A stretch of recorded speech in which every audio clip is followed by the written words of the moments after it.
welcome to the Startup Grind.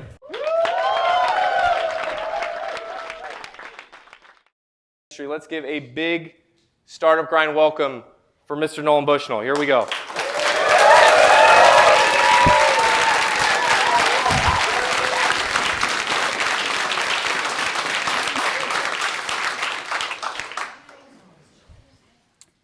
That's the best dance intro we've ever had. Well, I gotta complain. I thought I was here to pitch my new startup. That's what everyone else is here to do. Oh, okay. Well. Actually, at Startup Grind, we have the rule: no pitching. You can't pitch. You can only help. You can only listen and do your best to help someone else. So you could pitch, though. We will let you pitch. I will cheat. We will let you pitch, please. Tell us. We'd like to start off and get to know kind of who you were before you are who you are. Tell us about Clearfield, Utah. Tell us about what your father did and kind of what you were like growing up. It was a dark and stormy night. My mother was a retired school teacher, but stay-at-home mom, and my dad was a cement contractor. And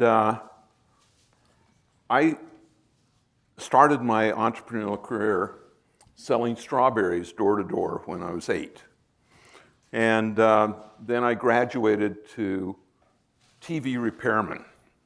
And it turns out that I kind of figured out how to fix TVs. I mean, in those days, it was a matter of finding the tube that was bad, and, it wasn't actually rocket science. But I found out that letting a 10-year-old kid get in the back of the television set, which cost about a month's salary in those days, was tough. So I decided that I would charge 50 cents for house call in a world in which $5 was the typical thing.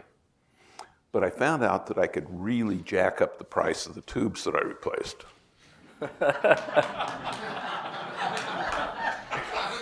And this happened because of my hobby. I was turned on by my third grade teacher, and she assigned me the lesson on electricity. And I went back and I got to play with the magic science box, dry cells and wires and switches and light bulbs and electromagnets. And I was mesmerized. And that night, I went home, put up a card table, got every piece of wire and battery and switch that I could find in the house, and started tinkering. And within 3 days, I had invented the electric coat, which was basically a flashlight built into the coat, so I could control it from my pocket. And it had a really important feature. It had a light bulb that was painted red in the back, so I could turn it on like brake lights so people wouldn't run into me from the back. Wow. You're how old at this point? 9. Sure. I was the same thing. And I can say that was my first entrepreneurial failure. The coat did not catch on. I tried to sell the idea to my friends, and they weren't buying. But I figured out how to take a little transformer, create a little bit of a buzzer, and with a 1.5 volt battery, I could get a good 600 volt shocker going. Those things really sold because, anytime you can terrorize your sister, that's a good thing. Sure. So that was my sort of big thing. But ham radio was really a driver for me. If you were a geek in the 50s, ham radio was the thing. And why ham radio was so important is that the radios and the transmitters, even the parts, if you built your own, were very expensive. And if you put in, divided the lawnmower money and your allowance, you figured you could get the radios you wanted about when you were 35. And that didn't work for me. So I said, I got to do something else. Mark up the tubes. Mark up the tubes. Exactly. Had that transmitter literally in 4 months. Wow.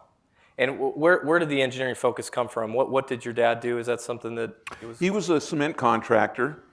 One of the nice things about my family is that we always had stuff. We had the wood pile, we had stuff to build, and my dad would always let me use any of his tools, even though I would regularly injure myself. And I think that once you have a rich environment of stuff, you can build stuff. Get creative. You can be creative. What talk about? I know what you were very entrepreneurial, but you worked at an amusement park near your home very early. Is that right? Well, I started a little bit about that. Yeah, I started an advertising company. This is in junior high or in high school or what? No, this was my first year of college. Oh, okay. And I figured that nobody really could figure out the dates for things. And I thought, I'll do a calendar in a blotter, I'll sell advertising around it, and I'll give it away at the beginning of school. And so I would sell the advertising during the day, the summers. But I had a problem. I could spend money like you just couldn't believe.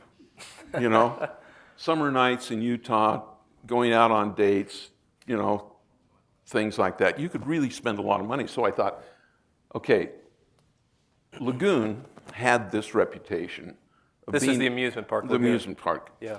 As being a fun place to work, but they paid like crap. I mean, you know, this is a world where minimum wage was $1 an hour. Yeah. And that's what they paid, $1 an hour. And I thought, but it's going to keep me out of harm's way. So I said, sell advertising during the day, have a fun job at night, keep me out of harm's way, make a little bit of money, but that's not the point. Yeah. The amusement park's fun. And lo and behold, I found out that in addition to the minimum wage, you got bonuses and a commission. And so if you could really sell, and I felt that this was really, you know, precursor, because I was selling entertainment 25 cents at a time. Does that track to something I did later? Because I also ended up, after 2 years, I was pretty good. And I've often thought that my amusement park experience was really my MBA, because I had 150 kids working for me when they made me manager, hiring, firing, you know, training, managing inventory, managing labor percentages, all that stuff.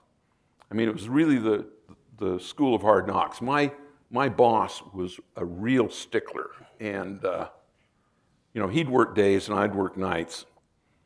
But if there was a piece of paper in my cubby, and it said Nolan, see me, I knew my life was over. But anyway, and so it turned out that I really found that I understood the economics of the coin-operated game business. I knew what the machines cost. I knew how much they had to earn. You knew what worked, what didn't work, because you're entering the machines, I guess, right? Exactly. Yeah.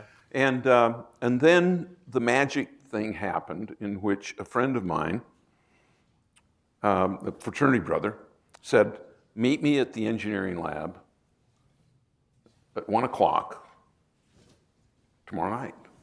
He says, I'm going to blow your socks off. I thought, no, that's kind of weird, but wanting to have my socks blown off, so I thought that was a good idea. I went over, and he had jammed the lock on the computer room door. In those days, it was raised floor. They had the computers on all the time, and the lights were turned off. I thought that was a little strange. No big problem. But we went over, and there was a display about this big around, green on black, vector display. and we played Space War. This was approximately 1965, 66. And Steve Russell at MIT, 3 years prior, had written a game called Space War. And it was basically ported onto anything that DEC Computer had that had any kind of display. They were all vector displays in those days. They were basically modified radar terminals from the Second World War, but that's just another story for another time. And I was fascinated, and I thought to myself, if I could put this game in the amusement park and put a quarter slot on it, I'd make a lot of money. It's going to make money. And then you divide 25 cents a play, 3 minutes a game, into $1 million computer. The math didn't work at all. But I thought to myself, you know, someday. So tell us about, I mean, the engineering department at the University of Utah, which probably most people in this room have never even heard of, but it's this legendary place where you had Jim Clark, you know, from Silicon Graphics, you had the founders of Novell, Adobe, Atari, Pixar. They all came out of this engineering program at the U of U. Why was that? What was so special about that lab? Dr. Evans and Ivan Sutherland, when they started a company in the University of Utah lab called Evans and Sutherland. And all of the rest of us were sycophants of that operation. And I've always been a little bit of a trickster, feeling that any bureaucracy can be beaten. And so as an undergraduate, I had a private office, which is not usual. And the way you do that is you show up a couple of weeks before school starts, you find an empty office, you put your books in, and you put your name on the door, and you move in. Sure, why not? I mean, totally. It's logical. And then, you know, when the rightful assignee of that comes in, you said, oh, we must be roomies. Because there was a big pile of extra desks down in the corner. And I said, you can get your desk down there and your chair and that sort of thing. I'll move my stuff. I'll get your room. Yeah, No problem. No problem. So, and the office of that year, it turned out to be with a grad student under Dr. Evans. And so all of a sudden, as an undergraduate, I became part of the vector graphics team, graduate school of the University of Utah. And as they say, the rest is history. So you graduated from the U, and then tell us about your first job. Was it this advertising business you referred to earlier? Or how did you get out? How did you get to Silicon Valley? Was that immediately following that, or what did you do? My wife, my wife's sister, lived in Saratoga. And I had another problem. Because I was working at Lagoon and everything like that, coming up to graduation, I had a grade point average of 1.95. And so when I graduated, I had the absolutely lowest grade point. I was 247 in a class of 247. So I was the bottom of my class, right square at the bottom. Okay. So, and went into the college placement guys, and he said, well, Nolan, you're going to have to settle because your grades, you're going to have to go off and work for there was this one company that wanted engineers to evaluate risk. Like they weren't building anything, they were just, I thought. Like consultants almost. Yeah. I shoot myself in the head. And so I said, okay, I can fix this. And so I went, I decided during the break to just go to Silicon Valley, stay with my wife's sister, and I would paper the landscape with my resume. And during the interviews, I knew what the highest, the cum laude engineering student, I knew what his offers were. Yeah. And I just added $25 a month to that, and that's what I asked for. And convinced. Did that work? Sure did. I got the highest starting salary, which just blew the mind of the placement officer. That was classic. That was worth more than the money. And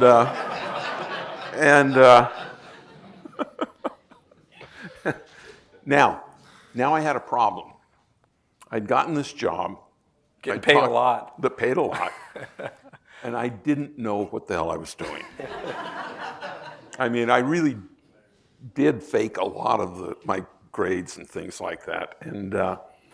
And so I said, okay, I guess I'm going to really have to buckle down and study, but I'm being paid. And you're where? You're here? You're in the valley? I'm here. Where? Ampex. Okay. Where was it located? It was in Sunnyvale. Okay. And it was a thing where for the first 3 months that I was working, I studied harder and learned more about electrical engineering than I had. I mean, I knew how to solder. I knew a lot from my ham radio days, but I didn't really understand the mathematics of transistors at the time and some of those things, you know, because I'd been goofing off. I'd been working and that. And so I really studied and boned up. And I got my first review. I thought, oh, geez, I'm found out. And my boss said, I can't believe it. He said, usually new graduates are worthless.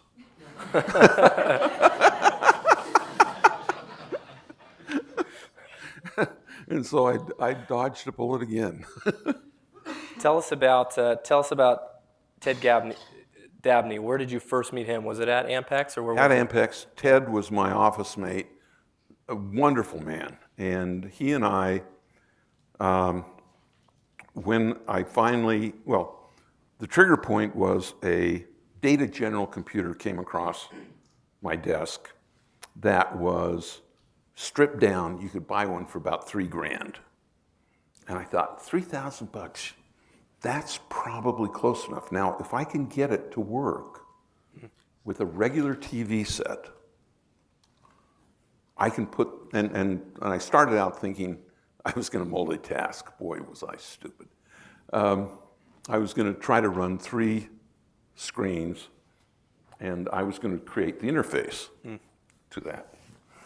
And so I started the design, and you understand, this mini computer had a clock speed of 500 kilohertz, blistering speed. And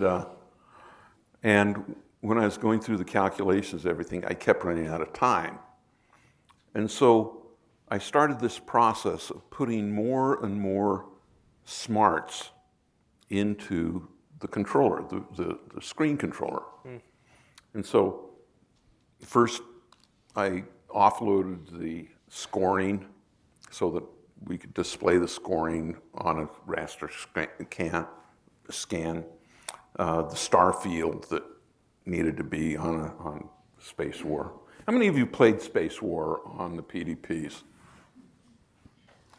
Of course you have.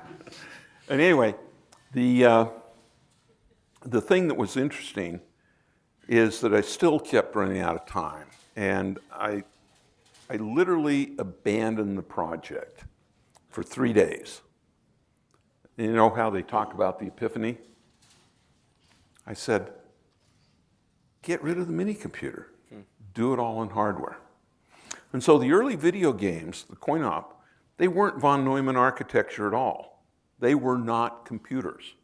They were very, very tricky, fast signal generators. A lot of flip-flops, a lot of counters, a lot of Boolean logic, but no program. Yeah. If you wanted to put another digit of score, you had to put another 4-bit counter and the glue logic to display it at the right time. And you basically had this counter going on in both horizontal and vertical directions, sinks created, and then you just made it up with that. Talk about that first meeting, or the meeting where you decided that, hey, we're going to start something. I read that you and Ted, who was your co-founder at Atari, you both put in $100 or something I think like that. it was $250. Is that right? $250 each. Right. Okay. And you didn't raise venture capital, is that right? Or did you? Didn't know what it was. Okay. I mean, literally, venture capital, the only venture capitalist in the Valley at that time was Arthur Rock. You know, that was it. And I hadn't heard of it. You know, maybe there were a couple of others, but it was not de rigueur like it is now. And so the objective was to build this game and license it to a manufacturer, which we did, Nutty Associates here in Mountain View. And we got it going. And with the royalties, now Nutting really, in Silicon Valley, one of the reasons that Silicon Valley exists is that we have all worked next to somebody who has gone off and been successful.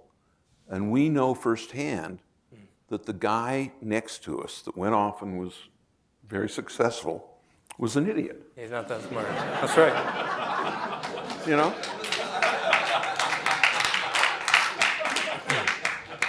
Which brings me to the point that Steve Jobs worked for me. But it really does give you a lot of confidence. Yeah. And licensing my first game to Nutty Associates, up close and personal, these guys were really dumb. Yeah. And I thought to myself, okay, I got to start my own gig. I am not going to be slave to these bozos. I couldn't possibly mess it up as bad as they have. It's a great point, because I think of my own experience where I was at EA, and one time we saw one of the founders of YouTube come and speak, and he couldn't work a PowerPoint. And I was watching it, and I just thought, I had that exact thought of, this guy's built this amazing thing. He's no smarter than me.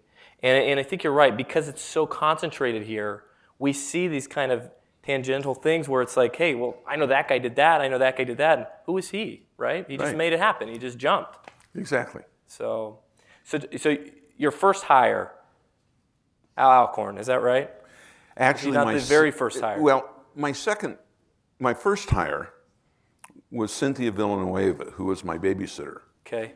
And I felt that I felt that I needed somebody to answer the phones and to have a slip. Like your wife would get her to watch you when she would go, what do you mean, your kids?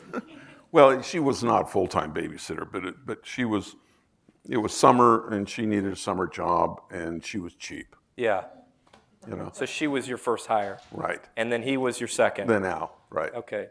And then tell us about, and Al is the kind of lead engineer on Pong. How did that come to be? And then tell us about, initially, we know it is this big success now, but there's kind of it had early customer development, but customer validation, but it was not run off the shelves early on, right? Tell us about it. Yeah, Pong was actually not planned to be a commercial product.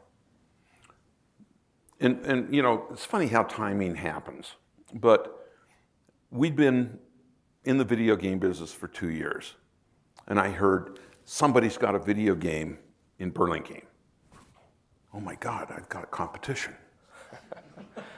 So I went up to the hotel, and I don't remember what it was, and went in, and there was a demonstration of the Magnavox Odyssey.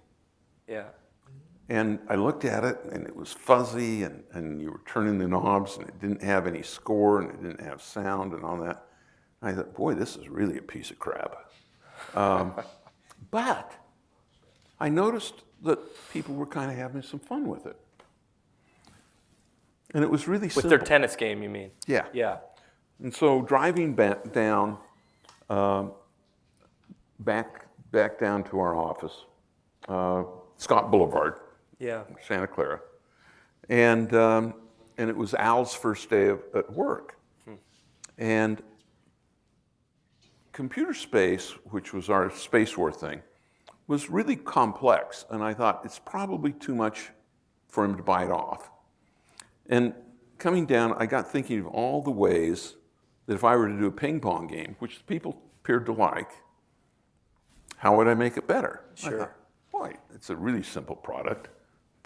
Yeah, that'd be a good thing. It'll get Al really up to speed on the technology. And so I described the game, went under the schematics and showed him what pieces we could use, because it was very modular, how you did things like score and sync and all that. And he said, yeah, I can do that. Literally, I think it was less than a week.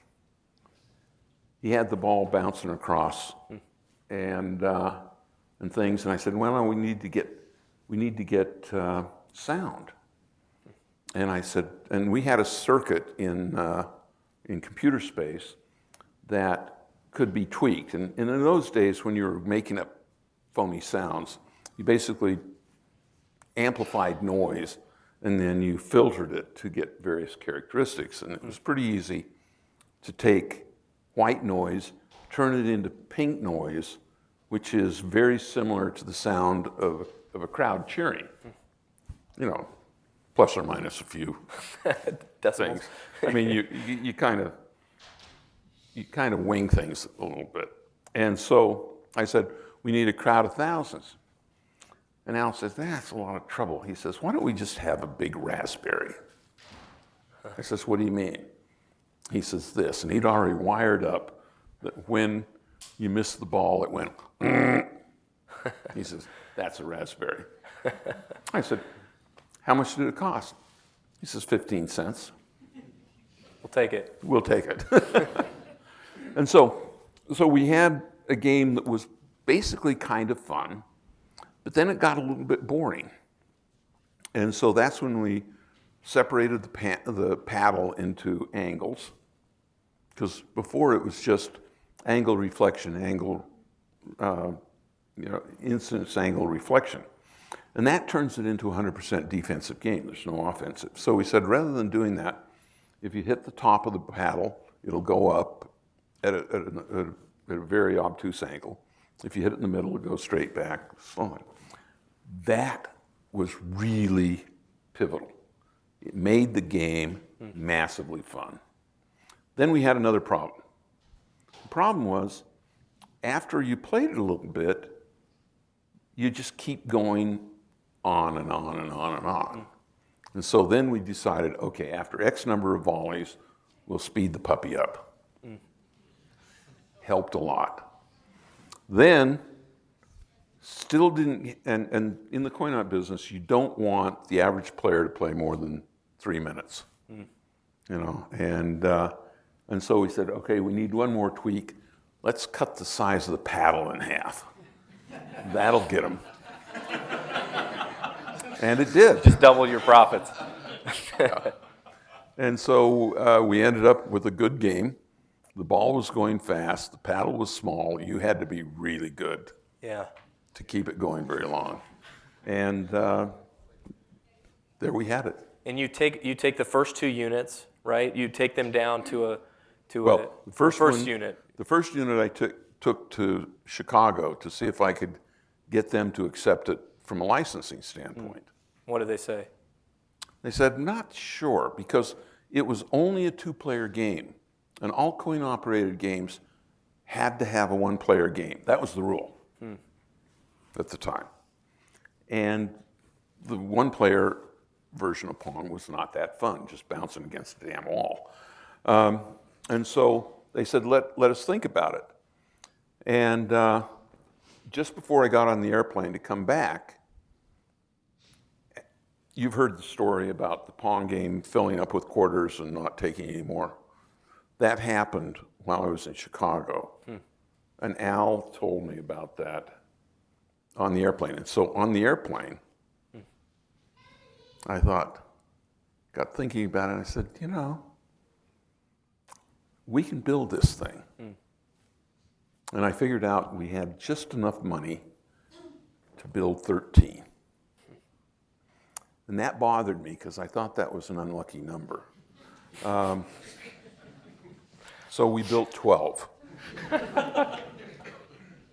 And you know, the cabinet was ugly, the monitors were cheap old GE, you know, everything was wrong with it, but they sold instantly. And then we built 35, and then we built 80. And Always paying for it with the revenues that came in. yeah.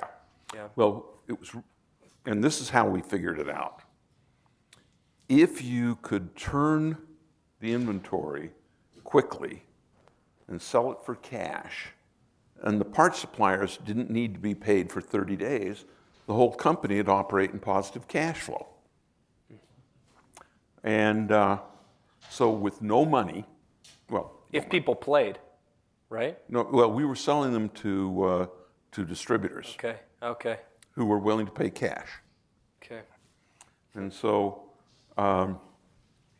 it was a interesting thing that started to work. And we got to the point where that first year, we turned our inventory 28 times that year. Wow. And we did it by had our supplier of cabinets and our supplier of monitors, which was like 90% of the cost. The computer in Pong cost us $260. Pretty cheap. And we were selling them for $1,000, 900. I read somewhere that you were growing so fast that you guys literally were just trying to get people in. You went down to the unemployment office, or someone did, and just like, hey, whoever, you know, hey, who's ever here, come on, you know, come on in. Yeah, and, half of them were heroin addicts. And all of a sudden we found we had inventory problems with our TV sets. They could be stolen, fenced, and happy times. Well, I want to talk about we have about an hour. I really want to get to your book, which I hope people have read, and if they haven't, you should get it tonight. But I have to ask you about Chuck E. Cheese, just one thing, because as I talk to people about you coming, basically, I'm sure you must have heard this 1,000 times, but I have heard it myself dozens of times just since you said you could come, and it's that basically my childhood can be summed up in that one sentence: Atari and Chuck E. Cheese. I've heard so many people say that, and you know, I just wonder. Well, I have lots of questions about Chuck E. Cheese, but we don't have all night to talk about Chuck E. Cheese. Was the company incubated within Atari? Yes, it was. It was. And tell us just, you know, this ability to create these two huge consumer brands, you know, that still even, I mean, today, I mean, my 4-year-old, literally, this is the only event he's ever wanted to come to. I mean, that's a true story. Like, who are you interviewing tonight? Oh, I'm interviewing the Chuck E. Cheese guys. Chuck E. Cheese, awesome. So, I mean, what did you see that you were able to create, you know, so many of these hit after hit after hit? What was it that you saw that other people didn't see? Chuck E. Cheese was really about vertically integrating towards the market. We were selling games for, at that time, probably around $1,500. In coin drop, those machines would very often earn $20,000 to $30,000. It didn't take rocket science to say, I'm on the wrong side of this equation. And so I didn't want to compete with my customers for locations. I mean, we could go in and try to get them an arcade in a mall or what have you. But I thought, we have a willing population of young kids who really don't have an outlet. They don't go to bars. We know they love the games. We know they play them a great deal when they're at an amusement park. They'll sometimes sneak into a bowling alley. But in general, there's no place for them. And so the idea was to build a big freestanding arcade and use pizza as a life support system. You know? And, you know, people are reminded 3 times a day that they need to do something about that vacuous feeling they have inside them. and so we thought pizza was perfect because there was wait time, cheap food cost, you know, Smart. and then we knew that we had to do a head fake to the parents. Now, what is the head fake? The head fake is kids are very, very smart, particularly when it comes to managing their parents.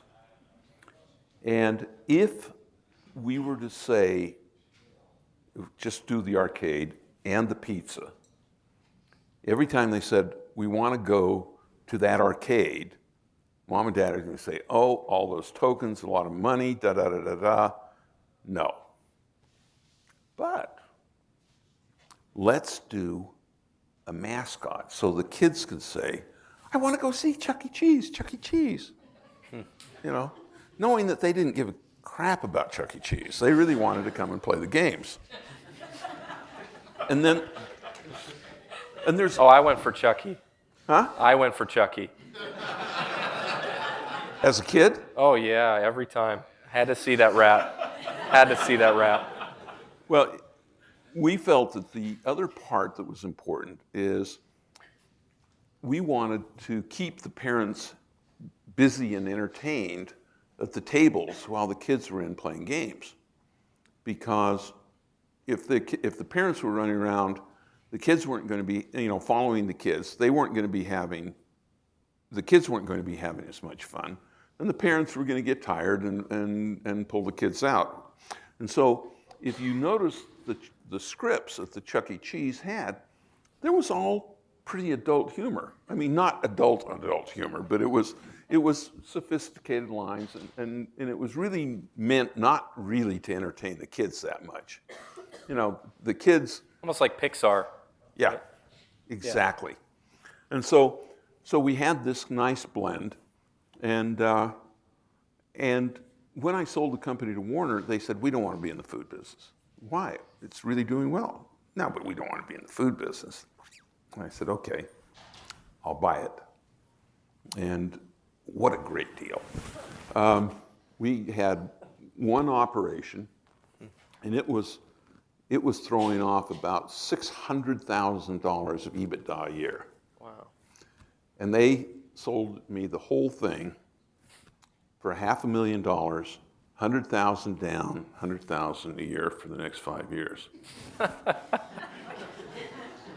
Sold.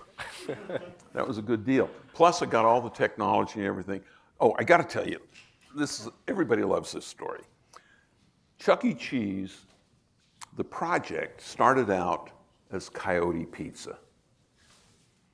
And we thought that'd be kind of a cool thing, Coyote Pizza. And so I had high confidence that my engineers could make animals talk. I didn't have confidence that they could make an animal look like an animal. So, I mean, we were tech heavy, art light. And so I was at an amusement park convention where one of the booths were selling walk-around costumes, you know, big costumes and things like that. I said, there's my Coyote. I went over, I bought it, had it shipped to the plant, and took it into engineering and said, make this guy talk. I said, great. Called a couple of weeks, I said, have you got the Coyote talking? He says, what Coyote? I said, the Coyote. I said, he says, that's not a coyote, that's a rat. And I said, it looked like a coyote. He says, no, look at it. It's got the teeth and everything. You know, coyotes, except for Wile E. Coyote, which isn't, you know, is not quite the right construct. And plus, look at this. He's got a big pink tail, which I hadn't seen. So I had a crisis. I either had to get another costume and delay the project, or I had to change the name. Wow. That actually is a big problem. Yeah. So So Coyote Pizza turned into Rick Rat's Pizza.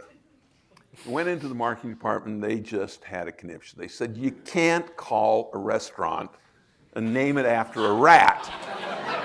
You know, if you have rats in your restaurant, you get a D rating. You can't have the big A on the front door.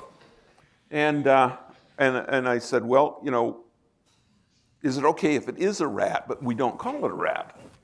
I said, yeah, we could probably do that. I said, okay, name it, but it has to be a happy name. And so... What's happier than Chucky? Exactly. And they said, we've got a 3-smile name for it. I said, a 3-smile name for it? This was a few days later. They said, Chuck E. Cheese. So Chuck E. Cheese, 3-smile name, problem solved. That's a great story. So you just missed Coyote Pizza by a tail. By a tail, right. So, Nolan, you've recently written this fascinating book, Finding the Next Steve Jobs. And I want to talk about this, and I wonder if you could just start with, what was the first time that you met Steve Jobs? Tell us about that experience. Do you remember that? Yeah, Steve Jobs found Atari, and one of the things that I talk about is how you create a company that is really an advertisement that kind of tells everybody that you're a creative company and that you're cool and really interesting. And then the creatives will find you. And that's really what Steve Jobs did. And he was hired by Al Alcorn. And that afternoon, he came into my office as though that was the right thing to do. First day. First day. When he literally, Walter Isaacson talks about this, he walks in off the street and says, I'm not leaving until I get a job. Yeah. Right? Yeah. And he just walked into your office just like that. Well, that was after he'd been hired. Yeah. And what happened when he came in? I said, hi, what's up? He says, I think you've got a really awesome company. Awesome. He uses that a lot. And he said, I think that everything is pretty good, but I've seen your soldering connections, and they're really crappy.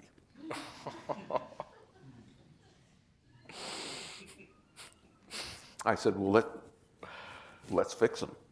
And he says, I will. And that was kind of it. Wow.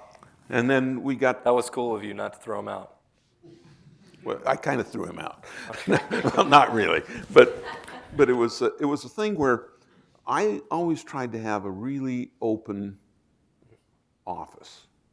That if people had something to say, that was okay. If they were wasting my time, they knew that I didn't like that. But I had a beer tap in my office, keg beer. And every day at 6 o'clock, the beer light was on. We'd always have a prototype of one of our new games in the corner. We'd talk about business, and anybody who had something to say could come in and play the games and hang out and do that. And it was some of the most valuable communication time that we had. And I thought it really worked well. And you know, nobody seemed to abuse it. What did you see in him? Even very early, you saw qualities in him that even the other people at Atari didn't see. What was it that you saw in Steve Jobs that was special? We always hired for intensity because our products were bizarre enough, different enough, that we could train almost everything else. Our markets were different, our technology was different, our manufacturing processes, nobody turned inventory as fast as we did.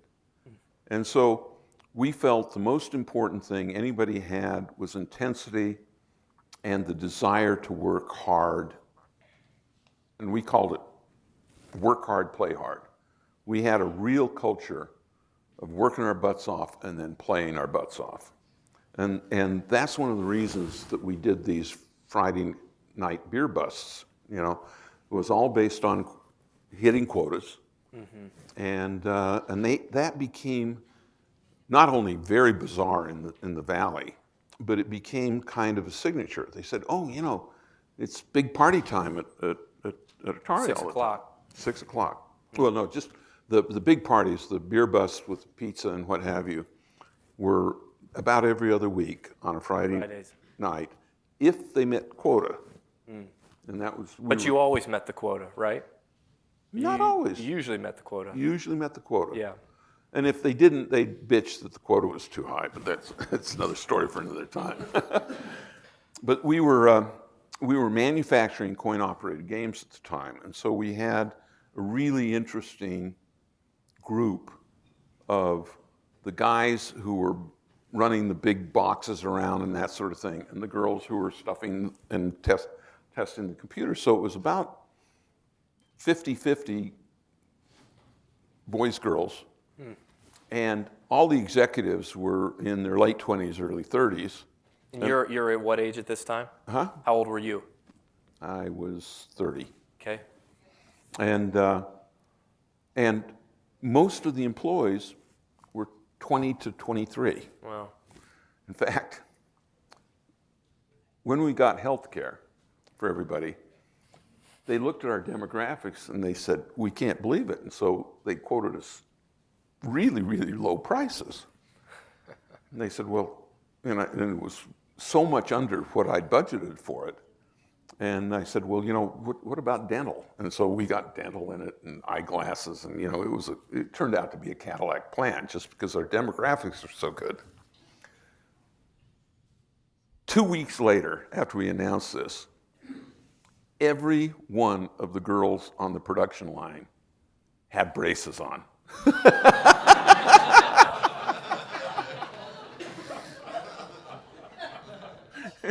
You know, they turned around, all smiled, and it was a flash. You know?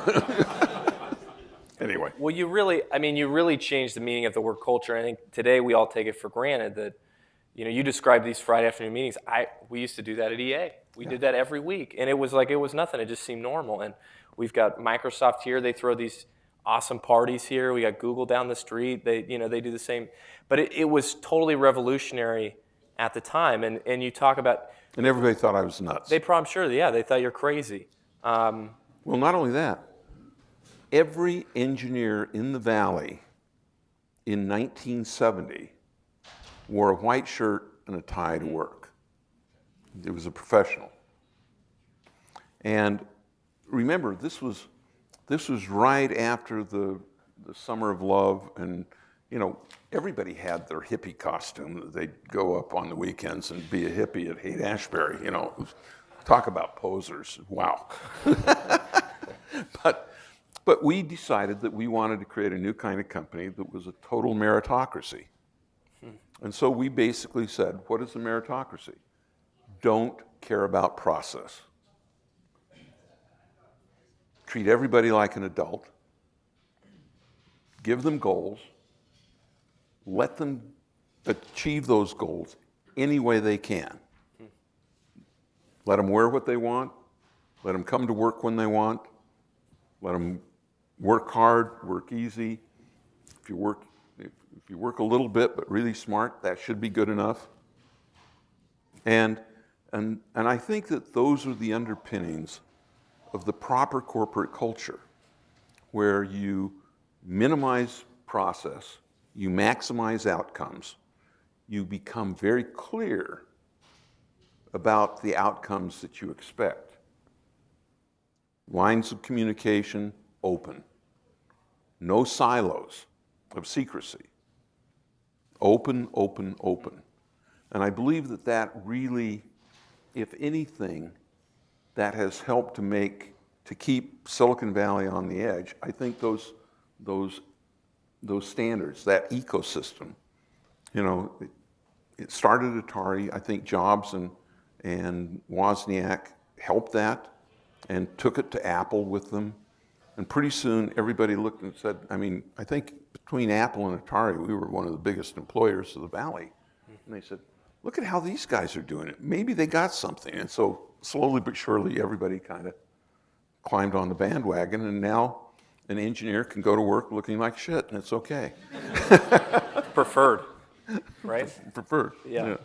Well, and this is, I mean, it's that attitude, it's that culture that you created that actually kept him at your company, because they were going to, Al and these other guys that he was working with were, I mean, this is this kind of famous story, correct me if I'm wrong, or please tell it, that he smelled horrible, he wasn't showering, he was, pissing everyone off, and you came in and said, hey, here's a solution. Tell us, and what was that solution? Well, I put Steve on the engineering night shift, which there wasn't one. But it turned out that I was being a little tricky, because I knew he had a really good friend, Steve Wozniak, who was actually a lot better engineer than Jobs was. So I basically got Wozniak. Because Woz was hanging out at Atari, right? He was Right. coming in on Fridays or coming in after just to play the games. And Right. yeah. And so I got 2 Steves for the price of 1. What's wrong with that? And talk about that. What did you do? You challenged him to produce. Tell that story. Well, we had this thing where engineers could choose the projects they worked on. We would design a whole bunch of stuff. And I'd come up with this game called Breakout. And I was convinced that it was a really good game. But Pong had run its course. We had volleyball, and we had 4-player Pong, and we had 2-player Pong, and we sort of ponged the world out a little bit. And so nobody wanted to do a ball and paddle game, even though this was different. Breakout was different. But yet I knew in my heart that it was a great game. And so when everybody said, Steve's got to go, I said, well, okay, I'm going to have him build my Breakout game on the night shift. And of course, as so much happens, once a game is playable, you know immediately whether it's good or bad. I might add, I have come up with some real stinkers. But see, that's the part about creativity that people don't realize, that people forget about your failures. They forget about it. I did one game, it was called Pool Shark. It was the first video pool game, 8-ball and that sort of thing. I thought it was wonderful. Nobody could figure out how to play it. I think we sold 6 at full price. And I had bet my president that we were going to do thousands of them. I think I lost $1,000 to him on a wager. You, in finding the next Steve Jobs, you talk about this experience where, so the Steves have left, you have kind of moved on to really Chuck E. Cheese, which is now doing about $500 million. Atari, you say at the time is doing about $2 billion. So you're feeling great. You have this event in Paris. Yeah. And Steve Jobs at the same time, Apple is starting to kind of take off. It's at about $100 million.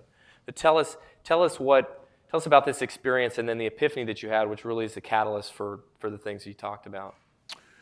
Well, Steve and I always had a lot of fun talking about philosophy and business. And Steve, I think being Steve's first boss, I was probably the first guy that had run a pretty good-sized company that Steve felt comfortable talking about. And he'd ride his motorcycle up to the house, and we'd go up and sit on a rock and bullshit about various issues. And he was going through all the issues with Apple that I was going through early in the days. And the party, we had this, as I say in the book, I was going through a grand phase, 15,000 square feet in Paris, that's On the Champs-Élysées. Huh? On the Champs-Élysées. No, on the Champ Mars. Okay. The park halfway between the Eiffel Tower and the École Militaire had an underground swimming pool, like a grotto. And why not? why not? And anyways, we decided didn't have any furniture yet, and so we just gone through kind of a renovation. So we decided to have a party, and I invited all the people that I usually invite to a party at Woodside, and more people showed up in Paris than showed up at a typical Woodside party. It was just a big excuse to go to Paris, you know, I guess. Anyway, and Jobs was there, and we spent the next day hanging around Paris and drinking. I was drinking a lot of coffee, and he was drinking a lot of tea, and talking about creativity and that, and you know, it's one of those really memorable days of my life. It's really fun. And you have this epiphany of kind of Steve Jobs is bringing all these issues to you. Hey, I'm trying to hire. I'm coming up with all the good ideas. I think you say, right? Right. And you realize that Steve Jobs is actually he's looking for Steve Jobs. Exactly.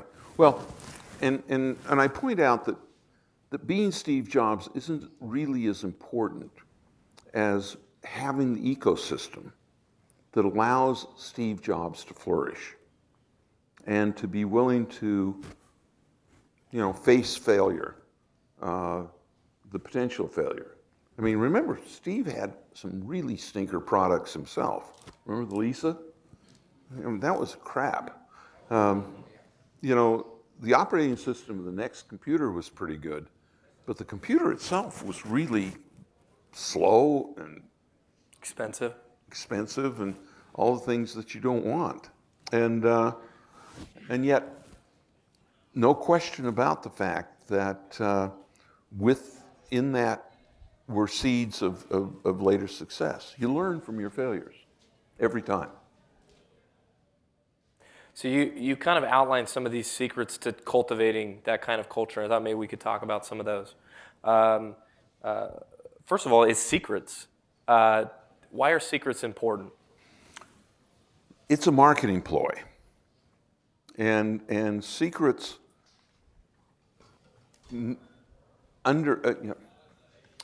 secrets amplify the press at the time that you want it. That is, advertising a product before you can buy it is a waste of money. People are very, very in the present. Yeah. And so what you really want to do is really push on things when there's stuff on the shelf where people can actually act and buy and what have you. And so secrets amplify that to a great deal.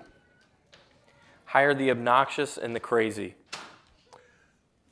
You don't seek crazies and you don't seek obnoxious, but you put up with it if they have other aspects. Because one of the things, there are certain people in the world who are the smartest people in the room. It's obnoxious for them to keep telling you that. And yet, when the chips are down, you kind of want them on your team. And so, when you have an obnoxious, capable person, figure out how to deal with it. Every company should have an ecosystem that can keep really talented people around, even if they smell bad, even if they're obnoxious. You just put them in a different area or in the basement or, you know, Uncle Let Ralph. him work from home. No, Uncle Ralph, we always kept him in the basement. You know? Beware of posers. Well, when you're hiring people, there are a lot of people who are able to fake being capable. And certain businesses are more prone to that than others. For example, in the early days of chip design, it took almost a year to get the first prototype of a custom chip if it had a lot of stuff. This is when you're cutting ruby lift and all that stuff. And there were some engineers around who posted themselves as one of the great chip designers, never, ever got a chip going. They would be employed until the company had given up on getting a custom chip. And then they go somewhere else and say, well, I was working on custom chips for this company or what have you. Ultimate posers. And so you really want to make sure the person has the capabilities stated and the ability to execute. And just don't take it on their own recognizance. Skunk it up. I love Skunkworks. And the nice thing about Skunkworks is that you can try things cheaply. And bureaucracies creep into any company because you have different rules if you have 1,000 employees than if you have 3. And you can, when you have 1,000 employees, the paperwork to buy a pencil will often exceed the cost of the pencil. And going down to Radio Shack to buy a part rather than going through purchasing can be the difference between a week's delay and no delay at all. And those are the sorts of things that you can open up in a Skunkworks that really accelerate projects, get rid of the impediments, and go straight through. There's also certain people that just really work well in a Skunkworks environment, that once they're kind of in the main body, don't do well. Some people like to hide in plain sight. You can't hide in a Skunkworks. Make something for the rich. Every innovation that's ever happened has started out with the rich, because the rich in some ways pay for the tooling to get it down to consumer prices. I mean, airplane, automobile, these were all toys for the rich. Telephone. And so it clears your mind if you say, I want to build this for everyone. You're talking about a price that is probably unrealistic at that point in time, but with experience and with mass production techniques and that, you'll get there, but maybe not for a couple of years. We'll do a couple more and then we'll wrap up. Change every day, every hour. Turns out that our brains are either stuck and ossified or they're flexible. And change is what really drives that. And what I'm focusing on a lot right now, I've got anti-aging games and Brainrush, is how do we really keep our brains flexible? And change is really a key. Creativity is going to be the next big wave. And like my son right now has a Kickstarter. It's called the Steam Carnival. And it's about how do you turn on people who are kids primarily. The technology is a big giggle. That you don't have to build pacemakers and the next tank. You can build games. You can build carnival rides. You can build all kinds of things. And what that does is it opens up new kinds of horizons. I found that the more I change, the more happy I am. Like this book actually came about because I didn't think I could write a book. And I put it down on slips of paper, and every January 1, I try to figure out how I can change my life in a dramatic way. I know that sounds crazy, and I started this out I was doing a lot of brain research for my education company. And it turns out that the more change and difference that you can create in your life, the bigger your brain is. You get rid of a lot of ossification, things like that, but you actually increase your IQ. And some of us need that. And so, but more than that, as you get older, a lot of dementia and early onset Alzheimer's actually comes because of habits. You're so into a habit that your brain isn't being flexed. You're not exercising your brain. You're not doing these things. And so I wanted to do all these different things. And so, my kids are doing various projects. I'm working with them on that. And if the Steam Carnival works, they will do over 200 instances of it next year as fundraisers for colleges and high schools and what have you, and build this brain injection of enthusiasm and happiness. And that's kind of where we're playing. Let's do one more. This is one of my favorite ones. Reward turkeys. Tell everybody what that is. I went to a flea market, and there was a tin turkey that was about this tall, and it was ungodly ugly. I mean, it was just really bad. And I thought, And what I wanted to do was let people know that it was okay to try something and fail at it.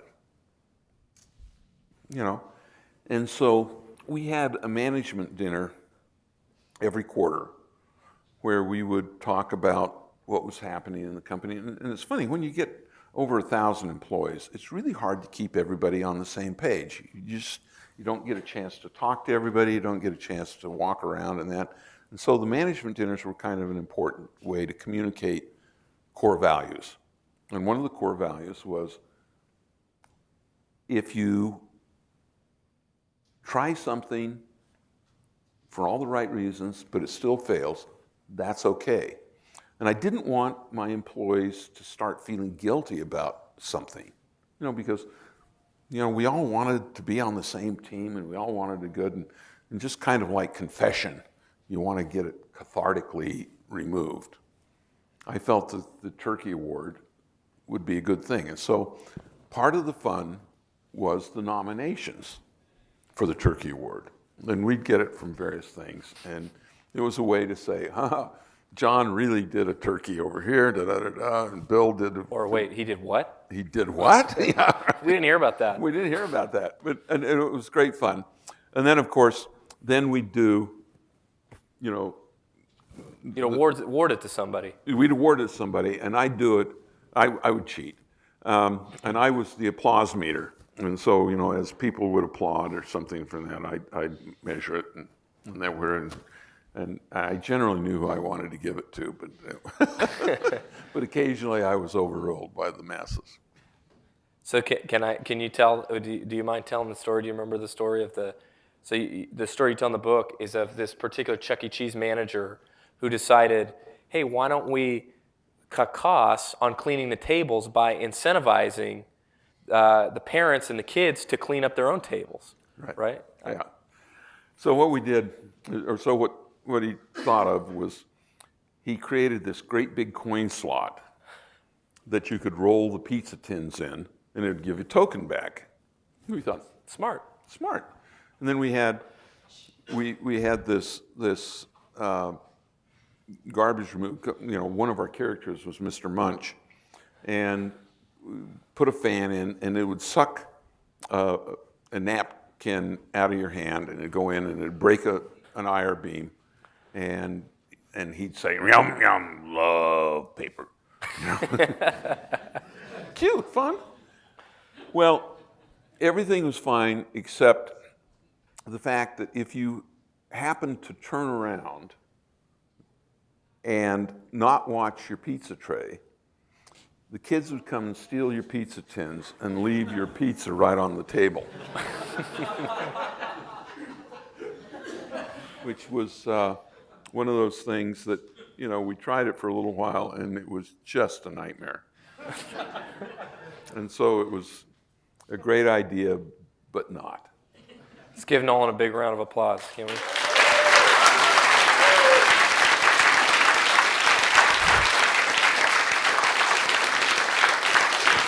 We can do 2 questions. Does anyone have a question? Ask a couple of. We'll do 2 questions really quickly. We'll do John, and then we'll do Earl right behind you. You've said several times that people learn from their mistakes. You must have learned a whole lot about robots by now. Could you go into that? Well, you know what? I have a process, and the process is I curate business plans, and they marinate. And for the last few years, business plans have been choosing me, not them. As you know, one of my biggest face plants, 100 miles an hour right into a brick wall, boom. That was my robotics company. I loved that thing so much, and I got the burn rate up to about $700,000 a month that I was funding all by myself. Losing $28 million in cash hurts no matter when, and it really hurt in the 80s.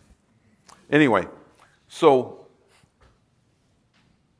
I think I know more about the robotics business from what would sell than anybody. And someday I'm going to do it again.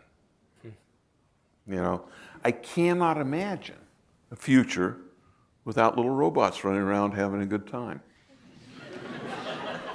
Or like the Munch Man to get your dinner and Yeah. Earl, go ahead. Yeah, I wanted to go back. You mentioned the times that you and Steve Jobs would be talking about business. I'm kind of curious, sort of seeing his time at Apple and Next, and then back at Apple. How would you compare and contrast his approach to business versus your own? And maybe there are any stories or lessons that you can reflect upon. I think Steve's approach to business was more similar to mine than looks like. I think one of the big difference between Steve and I is personality. I'm not as intense as Steve is. I'm much more forgiving, and I don't really rag on people that much. And Steve on occasionally was abrasive just to be abrasive. Though I can tell you that I never saw that personally. He was always respectful and somewhat differential to me. But I know enough people that were part of his scorn and derision that I know it was true. I think that Steve was very, very, very passionate about everything that he believed in and tended to stay the course long enough to go punch through some very, very hard things. For example, think about what the board of directors thought when Steve thought that a computer company should get into the MP3 player business. Now, there were a lot of MP3 players around there. They were all just a nightmare to use. And, basically reserved for techies. And so what Steve had to do was create not just the iPod, but the whole iTunes infrastructure behind it to support that. And what that required was deals with the record companies. If there, at that point in time, was a more brain-dead group of people than the record company executives, I have no idea who they would be. Because I personally had 2 years before tried to get rights to a digital jukebox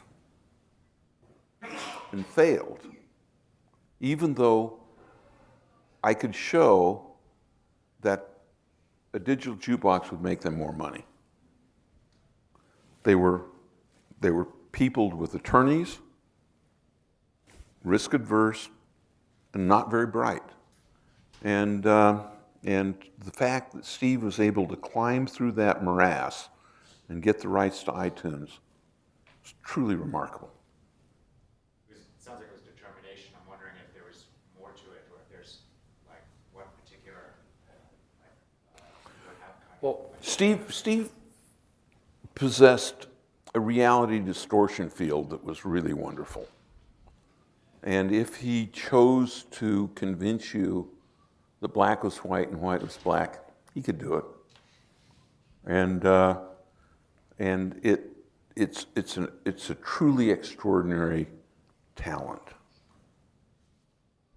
Well, Dan, we did an interview here with Dan O'Lewin, who is a co-founder on Next, and he was a very kind of early person at Apple. And he described it in an interesting way where Steve Jobs, he said, you have different people who can see very far away and then can get there with different types of glasses. He said, I'm a kind of guy that can see very close and know exactly how to get there. Steve was the kind of guy who had this vision, these glasses that he could see so far, and then he managed to kind of get people on the boat that could get him there. Yeah. And thought that was an interesting, kind of unique way of analyzing it. Let's give Nolan one more big round of applause. And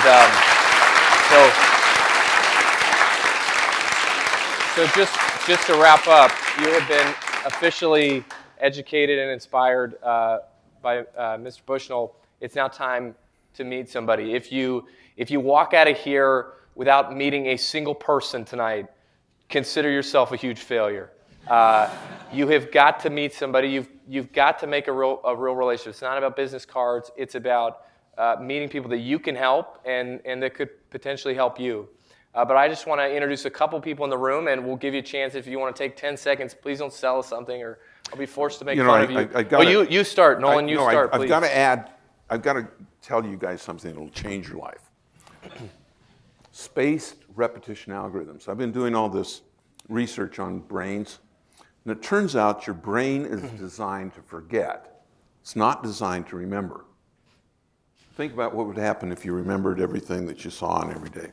So, it turns out that you need at least 3 repetitions of anything you want to remember within 10 or 15 minutes. So when you meet somebody for the first time and they tell you their name, make sure that before you leave, you get them to repeat their name to you 3 times.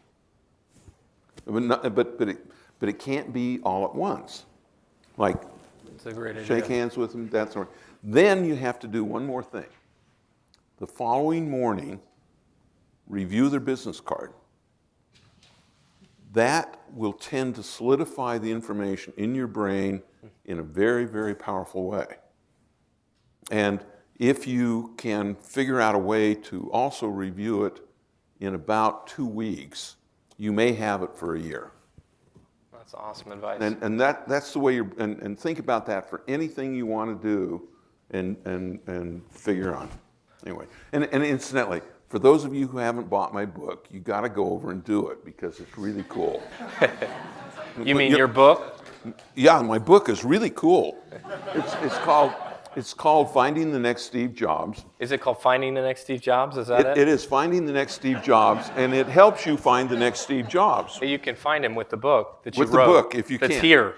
Yeah, and it's here, and it's held up over there, and all the sales we bought training. 30 tonight I'm going to send them to all of our chapter directors around the world. So get them for your employees, get them for your dad. We got Father's Day coming up. Come on. Yeah. I already bought 2. Does that mean I have to buy 3 to remember it? What is it? Which book did you buy?